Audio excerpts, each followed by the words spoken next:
Muy buenas noches, amigos oyentes, televidentes, internautas, hermanos migrantes. Esto es Ecuador TV y estamos hoy en un café con JJ con el invitado que es el doctor Carlos Estarellas Velázquez. El doctor Estarellas fue embajador, es analista internacional, ex árbitro de la Corte Permanente de La Haya, doctor en Ciencias de la Educación, editorialista del periódico digital Desde Mi Trinchera y algunos otros medios de comunicación. Gracias, Carlos, por estar con nosotros. Muchas gracias por la invitación, Jimmy. Muy amable. Nadie como Carlos para hablarnos y explicarnos y poder entender qué es lo que está pasando en el Medio Oriente cuando estalla un conflicto que no es reciente, pues es un conflicto de larga data que es como una mecha que la encienden y la apagan antes de que explote, pero ahora parece que no se pudo apagar. ¿Qué pasa en el Medio Oriente? Jimmy, en Medio Oriente es muy complicado, pero el caso específico, digamos, actual sobre Irán, tiene un antecedente histórico mucho más corto, ¿no? En la época en que estaba el Shah de Irán, comienzan a llegar los ayatolas y a presionar. Y Estados Unidos permite que se caiga el gobierno del Shah de Irán. Aquí hay una anécdota muy interesante. ¿Permite quiere decir que no se metió? No se metió y cuando la CIA le informa al presidente de los Estados Unidos de esa época, que era Jimmy Carter, y le dice, hay el peligro de que el ayatollah Khomeini asume el gobierno, Jimmy Carter contesta, no va a haber mayor peligro porque es un hombre santo, es un hombre religioso, sin conocer la mentalidad de los ayatolás en el fondo. Y esto permite que al Shah de Irán lo destituyan y que suba el ayatollah Khomeini. Y que el Shah de Irán termine primero en Panamá, porque no lo dejan entrar a los Estados Unidos, estaba enfermo, y después termina en Egipto donde muere, ¿no?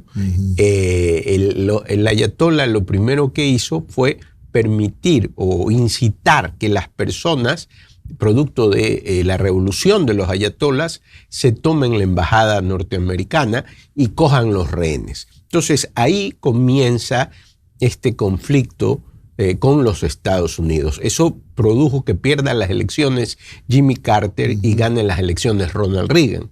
Claro. Y el conflicto cada vez se mantiene de manera más alta hasta que determinan que en el gobierno de Irán, de los ayatolás, estaban haciendo armas nucleares. Entonces ahí interviene ya el presidente Trump, y hay otro antecedente más, que es que el pueblo, por una crisis económica que se da en Irán, sale a las calles a protestar. Claro. Hay más de 30.000 muertos y el gobierno, que es un gobierno totalitario, violador de los derechos fundamentales, los ataca y, digamos, los mata.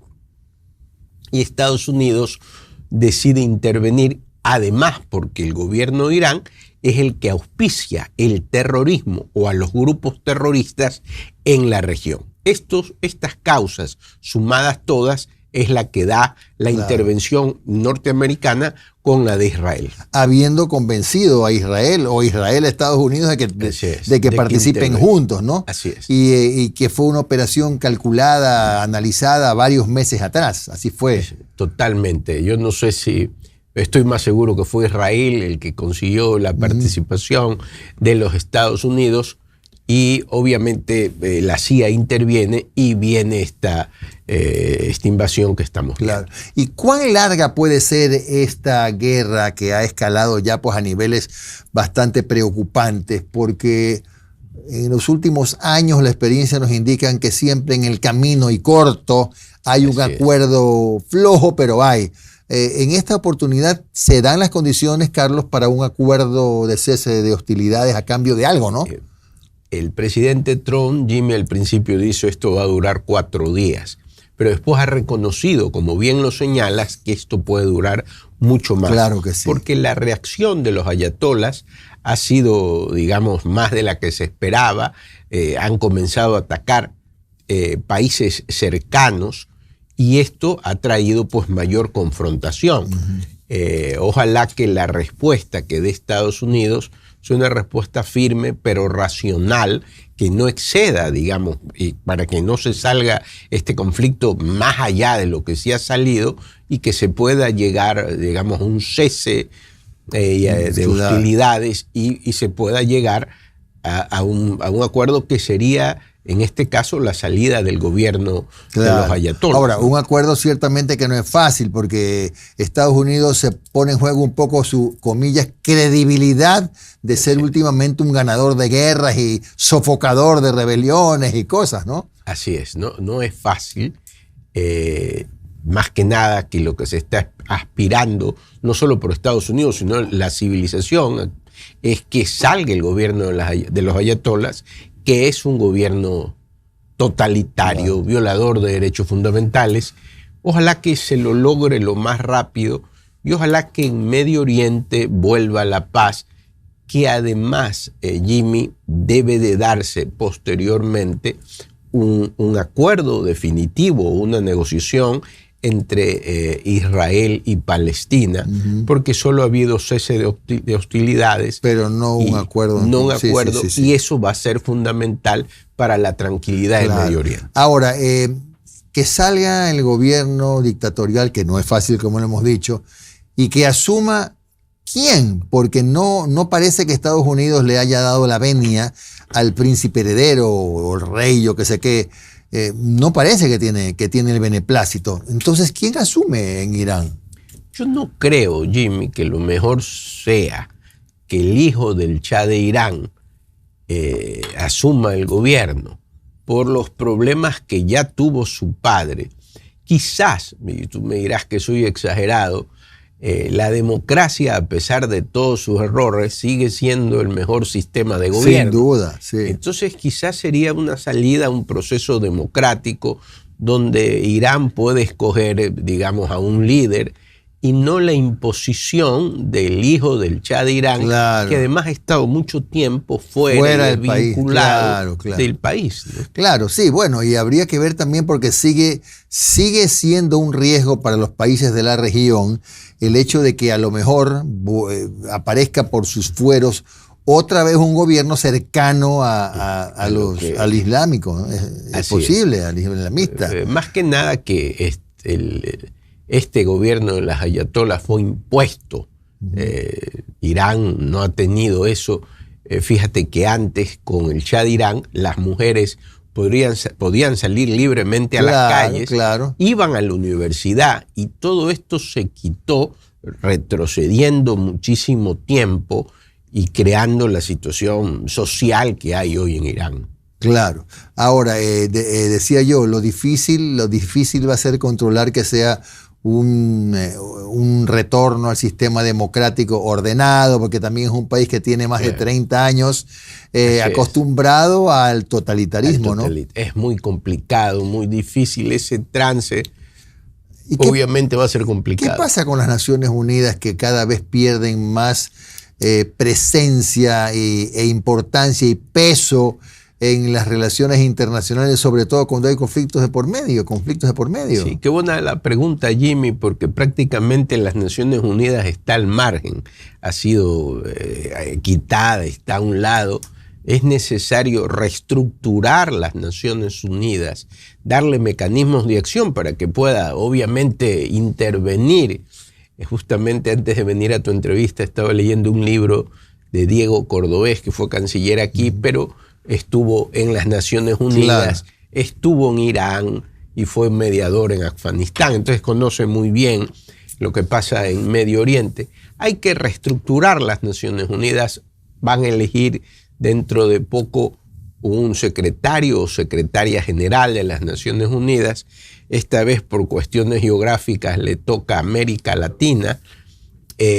Puede ser una mujer, y quizás, pensando en voz alta, puede ser Ivonne Baki, que sería una buena elección, ¿no? Claro, sí, hay algunas posibilidades, aunque Ivonne Baki sería presentada por el Líbano. Por Líbano, claro. Sí, pero sí, claro, si le toca a la región, es una buena posibilidad. Incluso hay una ex canciller ecuatoriana, no sé si es María Fernanda Espinosa, que también estaría con posibilidades. Pero bueno, para la región no deja de ser interesante. Claro. ¿Y qué pasa o qué influencia tiene en este proceso, supongamos, que se da del retorno a la democracia, con otro conflicto que acaba de explotar y que en este momento está en un sótano porque la gente no lo mira? Afganistán y Pakistán están en guerra también. Así es. ¿Y esto qué papel juega? Es difícil. Bueno, el mundo está complicado.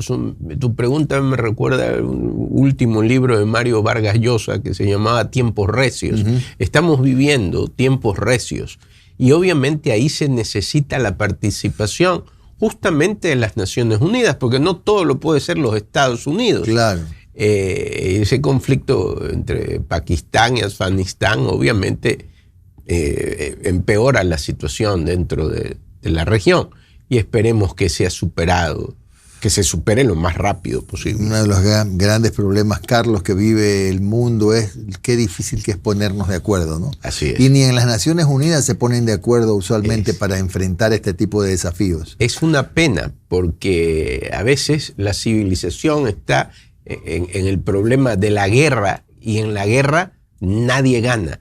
Pero como tú señalas, siempre hay en el mundo la familia Contreras que quiere generar caos o conflicto. El problema es que si este conflicto se extiende, se agrava, sigue escalando y a lo mejor también se lleva arrastrando el de Afganistán y Pakistán, porque al fin y al cabo son parte de una misma región, el final puede ser impredecible. Sí. Y ese sí es un problema grave, totalmente. Más grave todavía. Se puede salir de las manos.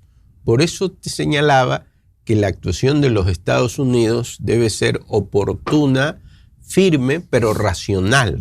Cuidado, se nos sale el conflicto de las manos y no lo podemos parar, y eso sería terrible. Es decir, los jinetes del apocalipsis van a aparecer, y eso no lo vamos a poder controlar. Bien, estamos con el doctor Carlos Estarellas, con quien regresaremos en el segundo bloque para hablar de un par de asuntos nacionales, ¿no? El primero, ¿qué tal? ¿Es un atentado a la soberanía, como por ahí se anda diciendo, el hecho de que el Comando Sur está trabajando con el bloque de seguridad para combatir el narcotráfico y el crimen organizado? Y segundo, este 50% de aranceles que enfrenta al área comercial de Ecuador y Colombia. Ya regresamos.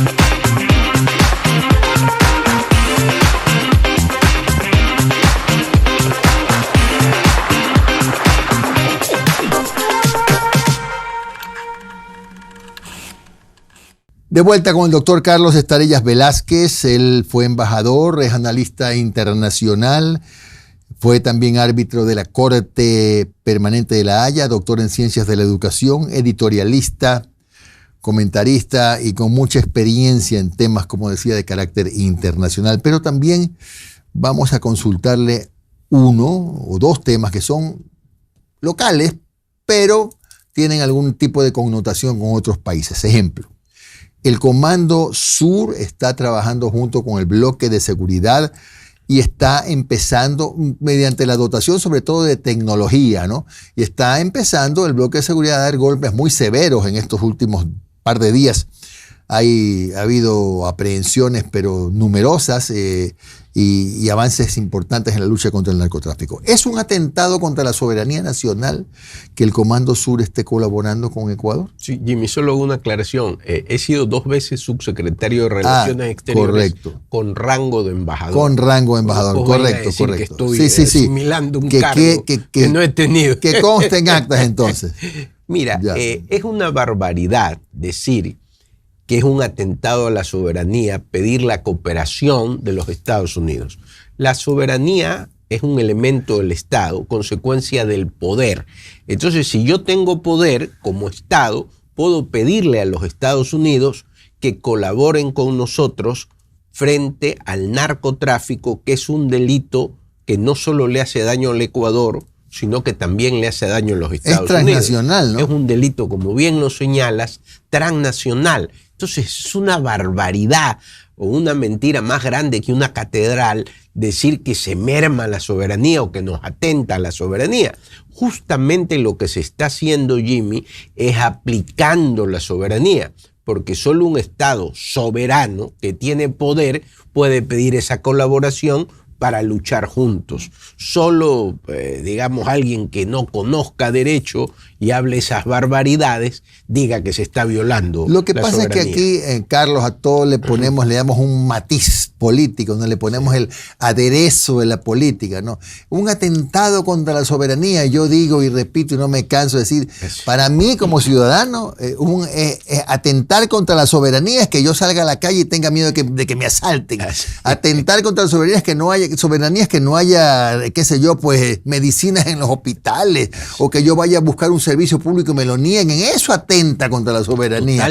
Haciendo de acuerdo. Una comparación. Es una locura y es positivo. Pero es positivo que el Ecuador pida la colaboración, que se nos dé la colaboración para luchar con el narcotráfico, que solo, Jimmy, no podemos. Tanto combatimos nosotros también en tiempos pasados, incluso muchos hasta nos contagiamos con el error de decir que estuvo bien que haya salido los Estados Unidos de la base de Manta. Yo creo que hoy, X años después, nos damos cuenta que fue una equivocación. Así es, así es. No sé si habría escalado el crimen organizado, el narcotráfico a los niveles que está ahora, ¿no? Así es, totalmente de acuerdo. Era una colaboración y fue un error, digamos, que salga a la base.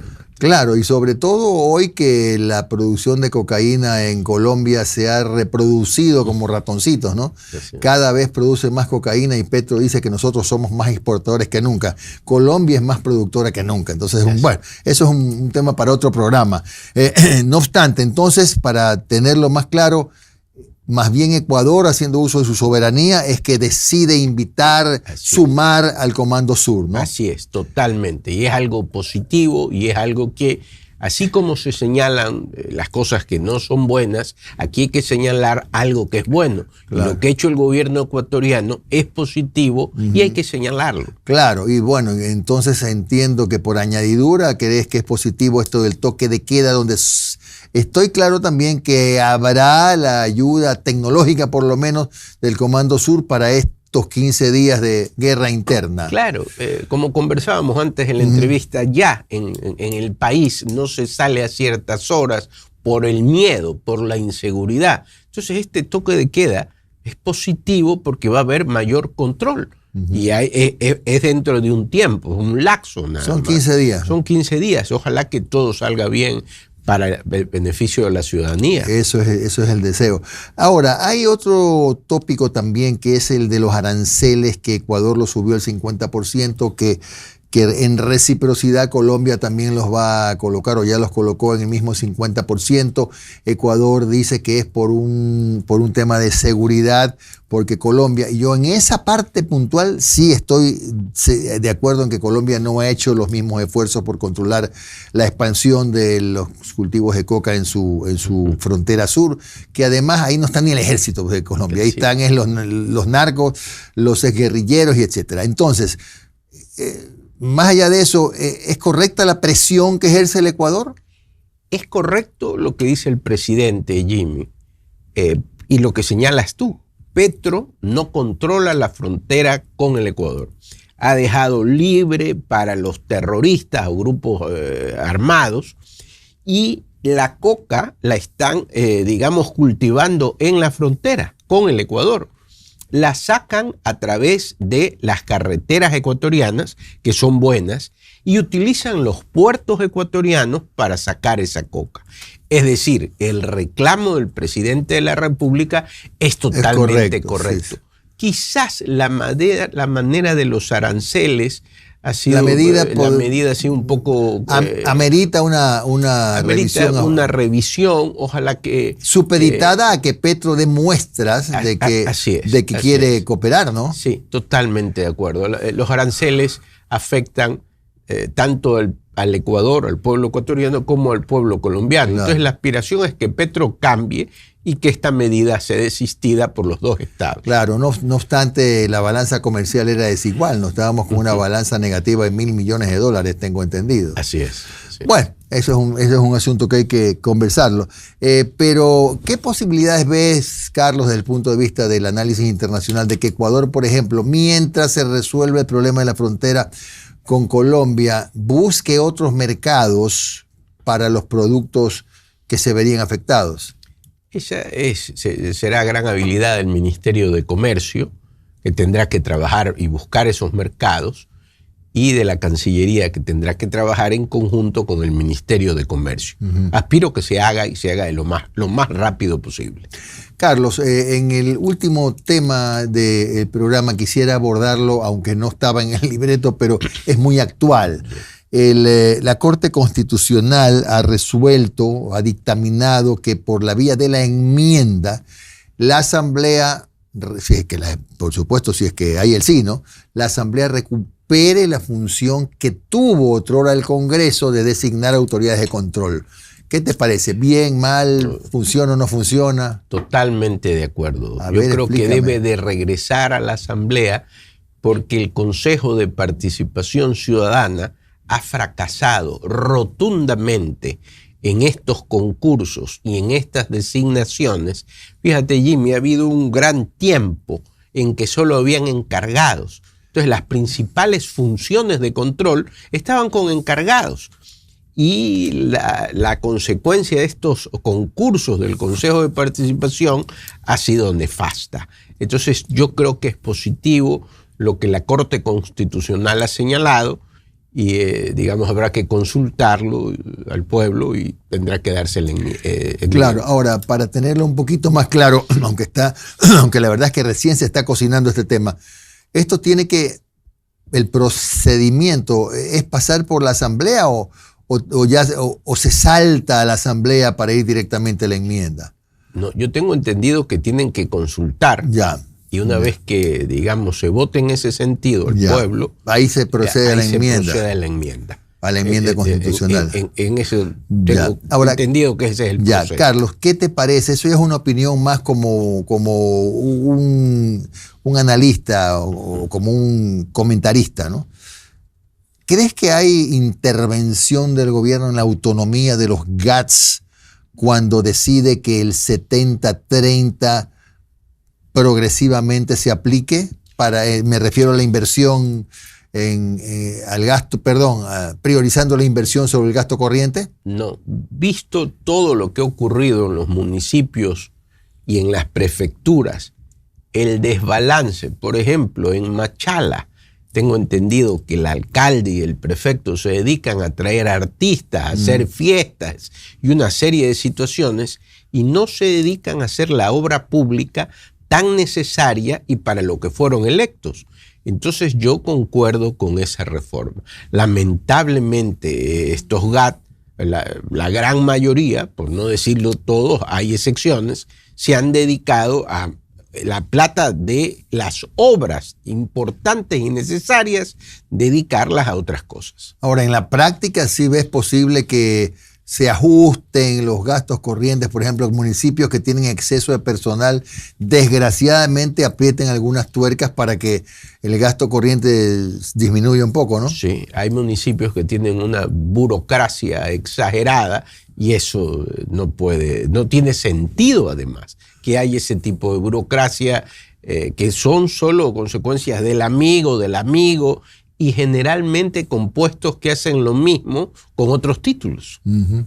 Y para cerrar ya en el último minuto que nos queda, Carlos, hay que reconocerlo porque así es, la calificación del presidente de la República ha tenido un decrecimiento que tampoco es alarmante.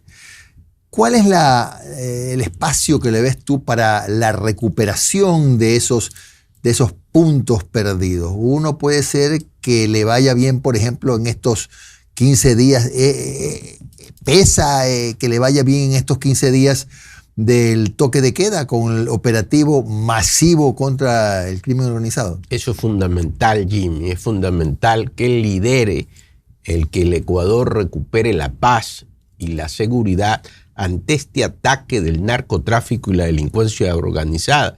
Yo creo que si él lidera y triunfa en eso, la encuesta o las encuestas lo harán subir, porque lo que quiere el país es seguridad. Sin seguridad no podemos, digamos, hacer miles de cosas. Este es un tema que no está atado a banderas políticas. En realidad, seguridad queremos todo. Pues yo como padre de familia, tú como padre de familia. Y es por el país. Es decir, aquí no tiene que haber ideologías. Es que el Ecuador recupere la seguridad. Eso, recuperar la seguridad del país es una prioridad hoy día y hay que apoyar todo lo que apunte a eso. Ha estado con nosotros el doctor Carlos Estarellas Velázquez, a quien le agradecemos por acompañarnos. Gracias, Jimmy. Y mañana a las 10 de la noche volvemos aquí en Ecuador TV. Gracias.